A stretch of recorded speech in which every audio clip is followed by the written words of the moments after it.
Hi guys, magandang tanghali po sa lahat. Back na naman ako sa aking pagbibideo. So, for today's video guys, gusto ko lang i-share sa inyo ang aking nilutong pasta noodles para sa aking mga amo dito sa Arab country. Di ko lang alam kung magustuhan, pero in fairness, sa pagtikim ko, masarap naman siya. So, ginamit ko pala yung spaghetti pasta noodles.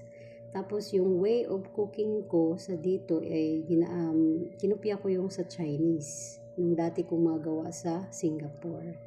So may konting carrot, egg, tapos cabbage, yung ganon. Tapos hindi sila pwede walang salata guys. Yan. So itong salad naman na ito, may tatlong klaseng beans yan. May sweet corn, may chickpeas, at saka may pig beans. Ayan.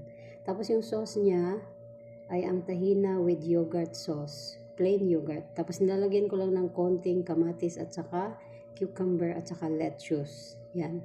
Pagkatapos kong tinransfer yan sa bowl salad nila, nilalagyan ko sa ibabaw ng kubos crackers.